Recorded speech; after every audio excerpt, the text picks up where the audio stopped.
Item ಯಾವುದೇ ಇರಲಿ try ಮಾಡಿ ಆಚಿ ಚಿಕನ್ ಮಸಾಲಾ. ಆಚಿ ಚಿಕನ್ ಮಸಾಲಾ 100% ಒಂದೊಂದು ಸಿನಿಮಾಗಳು ಕೂಡ ಒಂದೊಂದು ರೀತಿಯ ಕತೆ ಇದ್ದೇ ಇರುತ್ತೆ ಒಂದೊಂದು ಸಿನಿಮಾಗಳ ಹಿಂದೆ.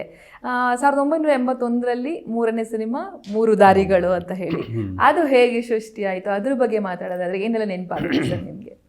ನಾನು ಆಕ್ರಮಣ ಮುಗಿಸಿ ಸ್ವಲ್ಪ ದಿವಸಕ್ಕೆ ಒಂದು ದಿವಸ ಆಕ್ರಮಣದಲ್ಲಿ MB ಜಯರಾಮ್ ಅವರ ಪರಿಚಯ ಆಗಿತ್ತು. ಅವರ ಸೋದರ ಮಾವ ದೇವಿ ಪ್ರಸಾದ್ ಅವರು.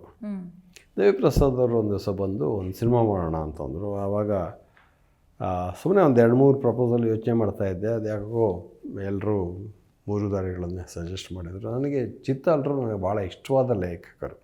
ಕನ್ನಡದಲ್ಲಿ ನಾನು ಭಾಳ ಇಷ್ಟಪಡುವ ಲೇಖಕರಲ್ಲಿ ಚಿತ್ತಾಲರು ಒಬ್ಬರು. ಅವರು ಅನೇಕ ಸಿನಿಮಾ ಕಥೆಗಳು ಮತ್ತು ಕಥೆಗಳು ಮುಖ್ಯವಾಗಿ ಬಹಳ ಒಂದು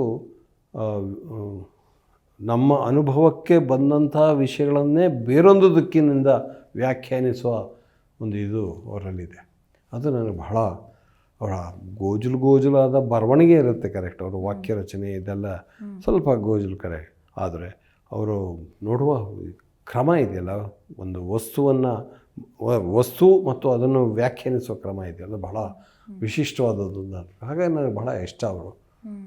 ಈ ಕಾದಂಬರಿಯನ್ನು ಕೊಟ್ಟಾಗ ಪ್ರಾಯಶಃ ಶಿಕಾರಿಯೋ ಅಥವಾ ಇನ್ನೊಂದು ಯಾವುದೋ ಬಹಳ ಮುಖ್ಯವಾದ ಮಾಡಬಹುದಿತ್ತೇನೋ, ಆದರೆ ಕೇಳಿದ್ರೆಲ್ಲ ನೋಡೋಣ ಅಂಥೇಳಿ ಮಾಡಿದೆ. ಅದು ಬಹಳ ವಿಶಿಷ್ಟವಾದ ರೀತಿಯಲ್ಲಿ ಒಂದು ಚಿತ್ರಕಥೆಯನ್ನು ಬರೆದಿದ್ದು. ಕಥೆಯ ಒಳಗೆ ಒಂದು ಕಥೆ ಒಳಗೆ ಒಂದು ಫ್ಲ್ಯಾಶ್ ಬ್ಯಾಕ್ ಒಳಗೆ ಇನ್ನೊಂದು ಈ ಥರ ಫ್ಲ್ಯಾಶ್ ಬ್ಯಾಕ್ ಒಳಗೆ ಹಿಂಗೆ ಒಳಗೊಳಗೆ ಹೋಗ್ತಾ ಹೋಗುತ್ತೆ ಕತೆ.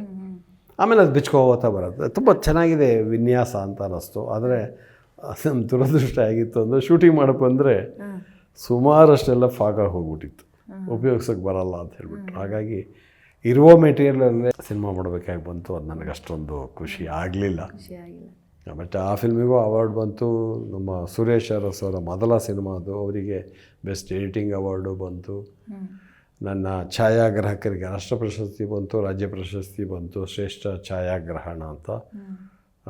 SR ಭಟ್ ಅಂಥೇಳಿ ಅವರು ನಮ್ಮ ಪುಣೆ ಇನ್ಸ್ಟಿಟ್ಯೂಟ್ನವರೇ, ನನ್ನ ಜೊತೆಗೆ ಓದ್ತಾ ಇದ್ದವರು ಅವರು. ಬಟ್ ಬಹಳ ಒಂದು ಮಹತ್ವಾಕಾಂಕ್ಷೆಯ ಸಿನಿಮಾ ಮಾಡೋಕ್ಕಾಗದೆ ಹೋಗಿದ್ದು ದುರಂತ ಅಂತ ಅನ್ನಿಸ್ತು ಅಷ್ಟೇ.